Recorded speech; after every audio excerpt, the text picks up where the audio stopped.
నమస్కారం వార్తా కిరణం వార్తలకు స్వాగతం. నా పేరు లక్ష్మి. వార్తల్లో ముందుగా హెడ్లైన్స్.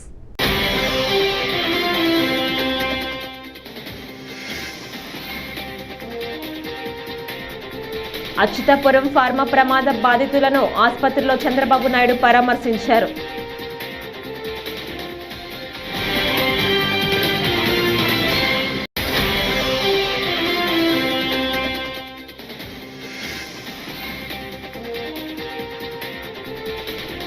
ముస్లిం మైనారిటీ ప్రతినిధులతో వైఎస్ జగన్ సమావేశం.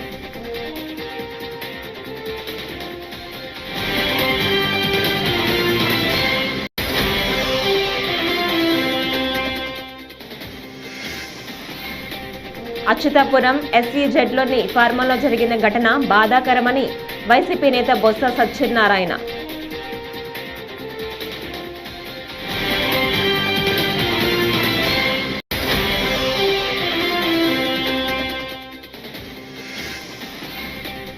అగ్ర కథానాయకుడు చిరంజీవి తన పుట్టినరోజు సందర్భంగా నేడు తిరుమల శ్రీవారిని దర్శించుకున్నారు.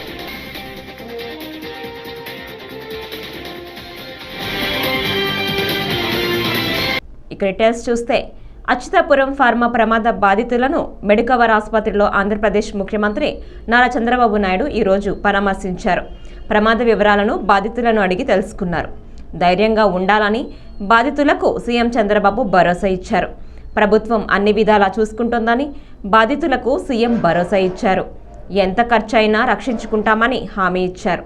తాము అండగా ఉంటామని ధైర్యంగా ఉండాలని బాధితులకు ముఖ్యమంత్రి చంద్రబాబు ధైర్యం చెప్పారు.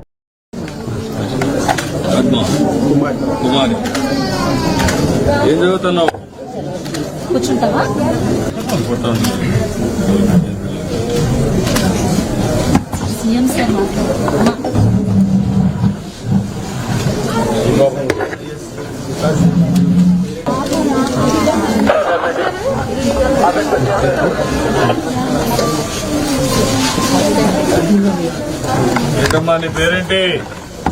అమ్మా ఏం పేరు? నీ పేరు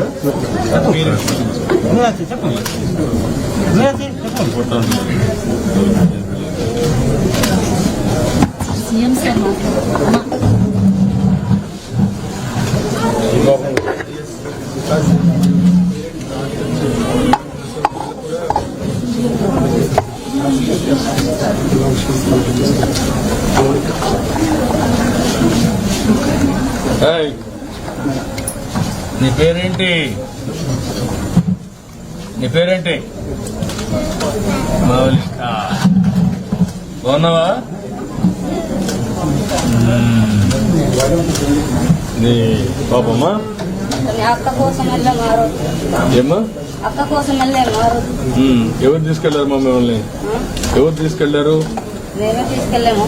పాస్టర్ ఫోన్ చేశాడు, పేరెంట్స్ మీట్లు అనేసి అక్కడే లేదు. అప్పుడు తినేసినది. అంటే మీరు కూడా తిన్నారు కదా? నువ్వు తినలేదా? అచ్యుతాపురం SEZలోని ఫార్మాలో జరిగిన ఘటన బాధాకరమని వైసీపీ నేత బొత్స సత్యనారాయణ అన్నారు. గురువారం మీడియాతో మాట్లాడుతూ బాధితుల ఆవేదన వర్ణనాతీతమన్నారు. ప్రభుత్వ తీరు బాధ్యతారాహిత్యంగా ఉందని విమర్శించారు. రేపు మాజీ ముఖ్యమంత్రి వైఎస్ఆర్సీపీ అధినేత జగన్ బాధిత కుటుంబాలను కలుస్తారని తెలిపారు. ₹1 కోటి పరిహారం ఇవ్వాలని డిమాండ్ చేశారు. ఎవరైతే మా ఇంజూరీ అయ్యి మరి 3 రోజులు హాస్పిటల్లో ఉండి వెళ్తారు, 3 లక్షలు ఇవ్వాలి. ఎవరైతే చిన్న ఇంజూరీ అయ్యారో బయట హాస్పిటల్ తీసుకున్నారు వాళ్ళకి 50,000 తక్కువ లేకుండా వాళ్ళకి ఇవ్వాలి. అది దాని అన్నింటికి కూడా రాతపరకమైన ప్రభుత్వం నుంచి ఒక ప్రొసీడింగ్ ఒక రిలీజ్ రావాలి, జీవో రావాలి. వచ్చినప్పుడే ప్రజలు నమ్మకం ఉంటుంది. అంటే ప్రమాదాలు జరుగుతున్న ప్రభుత్వాలు ఏంటంటే ఎందుకు వస్తుంది ప్రమాదం, ఆ ప్రమాదాన్ని దానికి ఉన్న ఏ కారణం వల్ల వచ్చింది, దాన్ని ఏ విధంగా మనం అరికట్టాలి అనేది దృష్టి పెడితే అవన్నీ అయిపోతాయి. జరిగితే జరిగింది అని నిర్లక్ష్యం ఉంటే ఒక దాని తర్వాత రెండో వస్తుంది. ఇమీడియట్ ఇప్పుడు ఉంది దీన్ని. ఇంతకుముందు LG ప్రాబ్లం జరిగింది, వెంటనే సేఫ్టీ ఆడిట్ జరగాలన్నాం, పెట్టాము. వెంటనే అందరికీ జీవో ఇష్యూ చేసాము, కమిటీ వేసాము. ఇప్పుడు సాక్షాత్తు ఉన్న నీరవ్ కుమార్ ప్రసాద్ ఎవరైతే CS ఉన్నారో ఆయనే అప్పుడు సెక్రటరీ, ఆయన ఆధ్వర్యంలో వేసాము. ఆయనే చూడమని చెప్పాము, ఆయనే పర్యవేక్షణాధికారి, ఆయనతో చేయించాము. ఇప్పుడు అలాగే చేస్తే ఆటోమేటిక్ తగ్గుతుంటాయి. అది అలాగని వ్యవస్థను ఆపేయమని చెప్పట్లేగా మేము. సార్ ఇప్పుడు మీరు చెప్తున్న విధంగా అధికార పార్టీ నాయకులు రాలేదు, దానికి కారణం అంటారు. నాకేం తెలుసు, మీరు అడగండి వస్తారు. తర్వాత ఇప్పుడు నేను అన్నాను కదా, ఇప్పుడు నేను అన్నాను కదా, వాళ్ళకి ఖాళీ లేక వాళ్ళకి ఏంటంటే వాళ్ళకి ఒక నిర్లక్ష్యం. నిన్న జరిగిన ఎన్నికల్లో వాళ్ళకి వచ్చిన ఈ చూసి ఏ రకంగా తెచ్చుకున్నారు అవి చూసి వాళ్ళకి వచ్చి. అగ్ర కథానాయకుడు చిరంజీవి తన పుట్టినరోజు సందర్భంగా నేడు తిరుమల శ్రీవారిని దర్శించుకున్నారు. గురువారం విఐపి ప్రారంభ విరామ దర్శన సమయంలో సతీమణి సురేఖ తల్లి అంజనాదేవితో కలిసి ఆయన స్వామివారి సేవలో పాల్గొన్నారు. తిరుమల తిరుపతి దేవస్థానం అధికారులు వారికి స్వాగతం పలికి దర్శనం ఏర్పాట్లు చేశారు. దర్శనం అనంతరం రంగనాయకుల మండపంలో పండితులు ఆశీర్వచనం చేసి స్వామివారి తీర్థ ప్రసాదాలను అందజేశారు. ఈ సందర్భంగా చిరంజీవిని చూసేందుకు అభిమానులు భారీగా తరలివచ్చి పుట్టినరోజు శుభాకాంక్షలు తెలిపారు.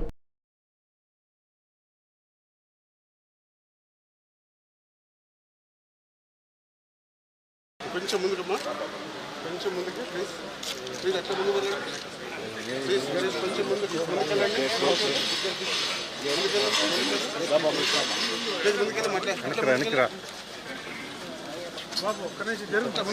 ముందుకెళ్ళమ్మా, ప్లీజ్ ముందుకెళ్ళమ్మా, ముందుకెళ్ళ ఎట్లా ముందుకెళ్ళు,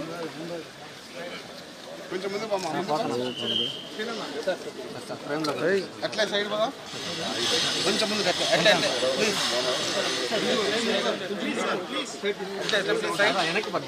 అట్లా ప్లీజ్.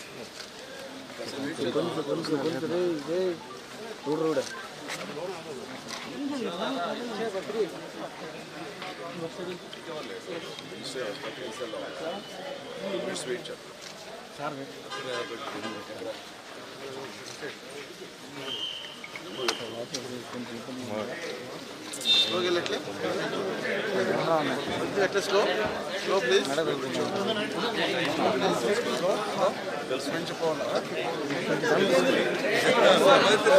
Slow please.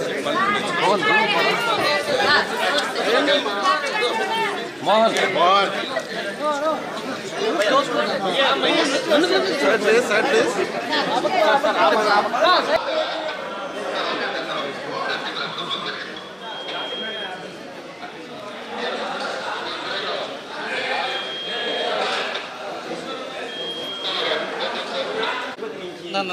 చేతులు పెట్టదండి, దింపుకున్నా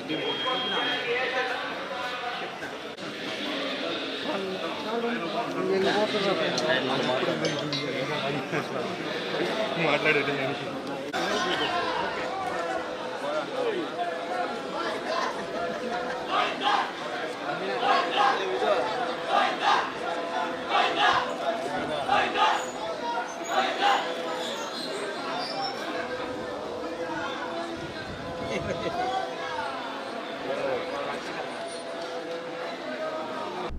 ముస్లిం మైనారిటీ ప్రతినిధులతో వైఎస్ఆర్ కాంగ్రెస్ పార్టీ కేంద్ర కార్యాలయంలో మాజీ ముఖ్యమంత్రి వైఎస్ఆర్సీపీ అధ్యక్షులు వైఎస్ జగన్మోహన్ రెడ్డి సమావేశమయ్యారు. ముస్లిం మైనారిటీల సమావేశాలపై ప్రతినిధులతో చర్చించారు. ఎన్నికల అనంతరం రాష్ట్రంలో జరుగుతున్న పరిణామాలపై ఆరా తీశారు. ఈ సమావేశంలో ఎమ్మెల్సీలు లేళ్ల అప్పిరెడ్డి, రామసుబ్బారెడ్డి, మాజీ ఎమ్మెల్యేలు హఫీజ్ ఖాన్, చెవిరెడ్డి భాస్కర్ రెడ్డి, గడికోట శ్రీకాంత్ రెడ్డి, ముస్లిం మైనారిటీ నాయకులు పాల్గొన్నారు.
అచ్యుతాపురం సెజ్ ప్రమాదం వెనుక యాజమాన్యం నిర్లక్ష్యం ఉన్నట్లు తెలుస్తోందని డిప్యూటీ సీఎం పవన్ కళ్యాణ్ అన్నారు.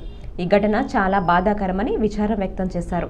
కార్మికుల భద్రత కోసం పరిశ్రమల్లో సేఫ్టీ ఆడిట్ చేయాల్సిన అవసరం ఉందన్నారు. పరిశ్రమల్లో భద్రతా చర్యలపై సెప్టెంబర్లో సమావేశం నిర్వహిస్తామని చెప్పారు. తరచుగా ప్రమాదాలు జరగటం, వాళ్లకు పరిహారం ఇవ్వడంతో సమస్య పరిష్కారం కాదన్నారు. ప్రమాదాల నివారణకు తగిన కార్యాచరణ రూపొందించాల్సి ఉందన్నారు.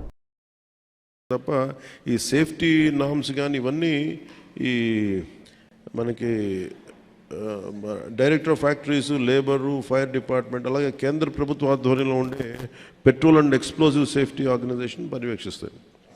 ప్రత్యేకించి ఈ essential advance science private limited ఇది రెండు నేను మాట్లాడితే నేను వాళ్ళకి తెలియజేసింది ఏంటంటే ఇద్దరు ఓనర్స్ ఉన్నారు, ఒకళ్ళు హైదరాబాద్లో ఉన్నారు అండ్ ఇప్పుడున్న అతనికి మాకు సంబంధం లేదని చెప్పి ఒక కమ్యూనికేషన్ గ్యాప్ వాళ్ళిద్దరి మధ్య గొడవ ఉంది.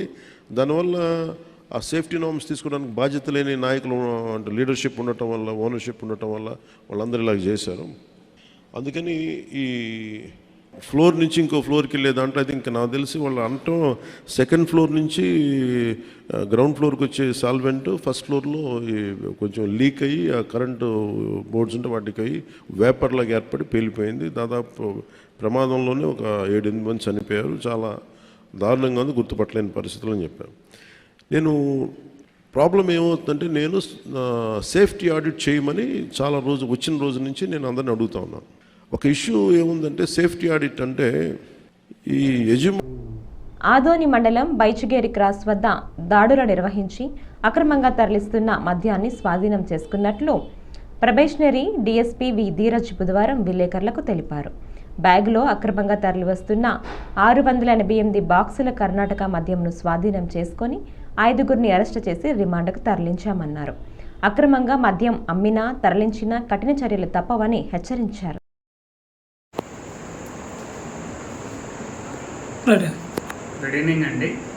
ఈరోజు అనగా 21 ఆగస్టున మాకు ప్రయర్ ఇన్ఫర్మేషన్తో 10 o'clockన బస్సులో 688 టెట్రాప్యాక్స్ కర్ణాటక నుంచి స్మగుల్ చేస్తుంటే పోలీస్ సిబ్బంది ఇంటర్సెప్ట్ చేసి వాళ్ళని అడ్డగించడం జరిగింది.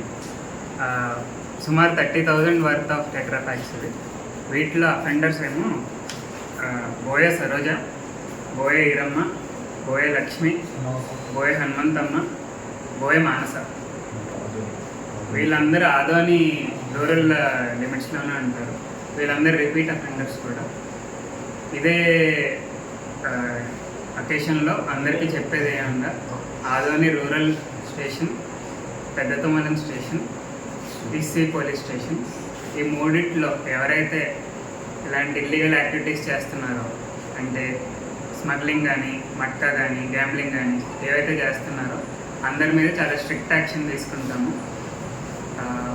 పీడీ యాక్ట్ లాంటివి కూడా మేము ఉపయోగించడానికి వెనకాడము. వీ వాంట్ పీస్ఫుల్ సిచ్యువేషన్, ఇక్కడ లా అండ్ ఆర్డర్ కంట్రోల్లో ఉండాలి. ఇదే విధంగా ప్రజలకు కూడా ఒక విన్నపం, మీకు ఏ విధమైన ఇన్ఫర్మేషన్ ఉన్నా సరే మీ దగ్గరలో ఉండే పోలీస్ స్టేషన్లో ఇన్ఫర్మేషన్ అందిస్తారని కోరుకుంటున్నాము. ఇంతటితో ఈరోజు ఈవినింగ్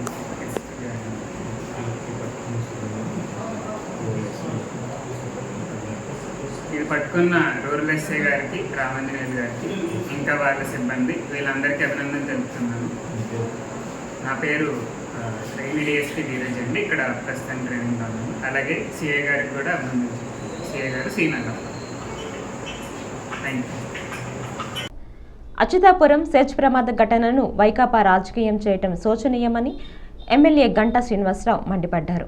విశాఖ పారిశ్రామిక చరిత్రలోనే ఇది అతిపెద్ద ప్రమాదమని పేర్కొన్నారు. ఈ ప్రమాదంలో 17 మంది మృతి చెందడం చాలా బాధాకరమన్నారు. ప్రమాదానికి గల కారణాలపై ప్రభుత్వం విచారణ చేపట్టిందని తెలిపారు. అవసరమైతే బాధితులను ఎయిర్ లిఫ్ట్ చేసి మెరుగైన వైద్య సేవలు అందించాలని ముఖ్యమంత్రి ఆదేశించినట్లు చెప్పారు.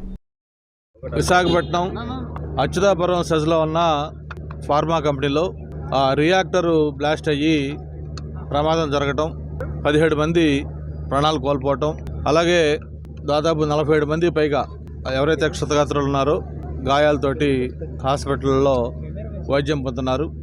మరి నిన్న జరిగిన సంఘటన చాలా తీవ్రమైంది.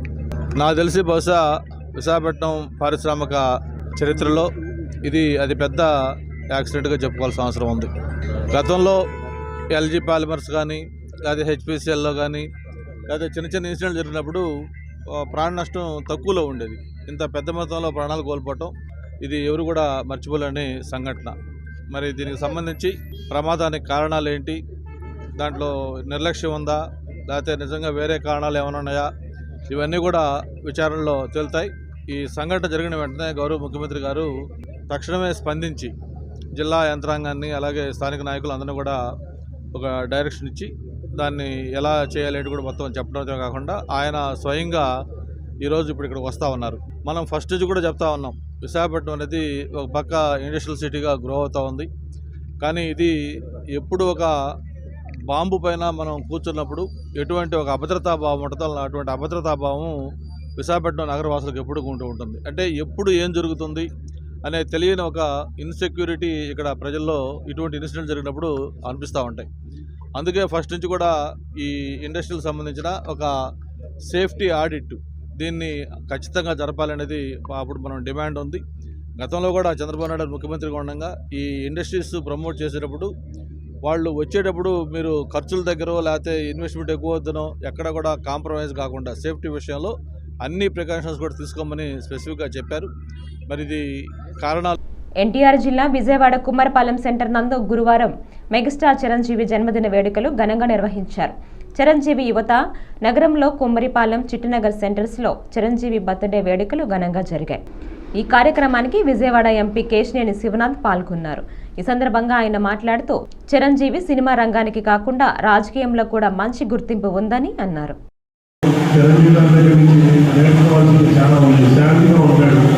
ఎవరిని ఎదుర్కోవాలని ఒప్పించదు, తనకి బాధలో ఉంటే మాత్రం చూడాలని బయటికి చెప్పడం. వీటన్నిటికీ తోడు ఒక సామాన్య కుటుంబంలో పుట్టి ఒక రాష్ట్ర ప్రజలు కాకుండా దేశంలో వివిధ ప్రాంతాల్లో ఉన్న ప్రజలు కూడా ఒక ఇన్ఫ్లుయెన్స్ చేసే శైలి చూసుకోగలిగారంటే ఇవాళ అటువంటి వారిని ఆదర్శంగా తీసుకోవాలని నేను కోరుకుంటున్నాను. ఇవాళ ఆ సినీ రంగంలో ఆయన ఒకటో లేని మహారాజు రామారావు గారి తర్వాత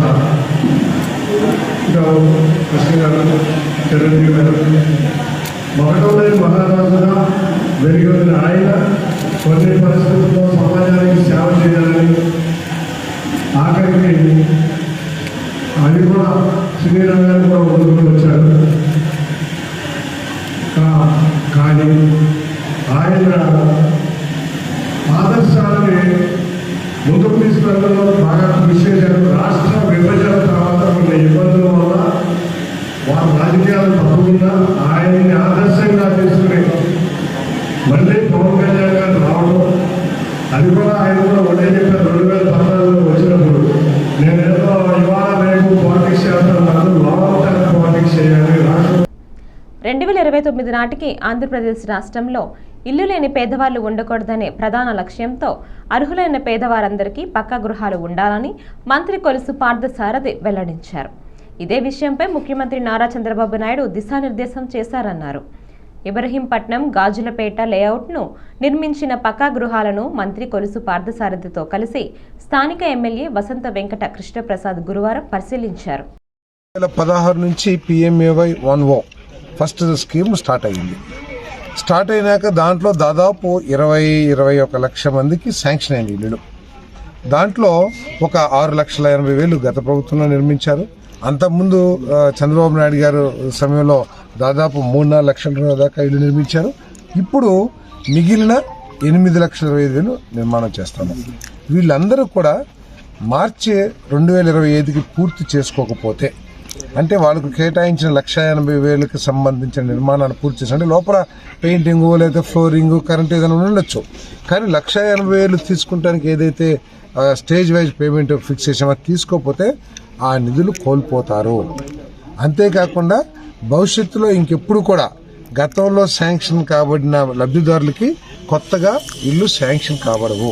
దయచేసి గృహ నిర్మాణ శాఖ అధికారులు, అదేవిధంగా లబ్ధిదారులు, ప్రజాప్రతినిధులు అందరూ కూడా దీన్ని గమనించి ఈ మిగిలిపోయే నిర్మాణాలని వేగంగా పూర్తి చేయాలని చెప్పేసి మనం చేస్తాను. దాంతోపాటు మరి మా చీఫ్ ఇంజనీర్ గారు, ప్రిన్సిపల్ సెక్రటరీ గారు, ఎమ్మెల్యే గారు కూడా వచ్చారు. కొంచెం మేస్త్రుల మాటల్లో పడి వారు చెప్పే మాటల్ని దృష్టిలో ఉంచుకుని అధిక ఖర్చు అయ్యే విధంగా ఇల్లు నిర్మాణం జరుగుతున్నట్టు మాకు అర్థమవుతా ఉంది. దీని మీద స్టడీ చేపించి లబ్ధిదారుకు ఉపయోగపడే విధంగా డిజైన్స్ సబ్మిట్ చేసి ఖర్చు ఏ విధంగా తగ్గించాలో అది కూడా ఆలోచన చేస్తామని చెప్పేసి మనం చేస్తాను. తప్పకుండా ఈ రోజులో ఇన్ఫ్రాస్ట్రక్చర్ పూర్తి చేస్తానికి ఎమ్మెల్యే గారి సహకారంతో తప్పకుండా చేస్తాం. నిన్న కూడా ఒక నిర్ణయం తీసుకున్నాం. ఏదైతే ప్లింత్లు ఉన్నాయో దీంట్లో మట్టి నింపుతాం మన ప్లింత్లో, కానీ మన ఎమ్మెల్యే గారి సహకారంతో మన ఫ్లై యాష్ VTPS తీసుకొచ్చి దాన్ని నింపితే ఈ రావు దాని ఎలుకలో పందికొక్కుల రావు, చెదలు పట్టదు, తర్వాత అది కొంగను కూడా కొంగదు. కాబట్టి రేపు ప్రిన్సిపల్ సెక్రటరీ గారు మేమంతా కూడా ప్రభుత్వానికి విన్నవిస్తాం.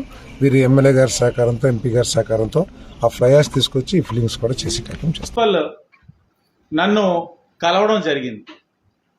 కారణాలు అడిగినప్పుడు national commission for homeopathy, central government.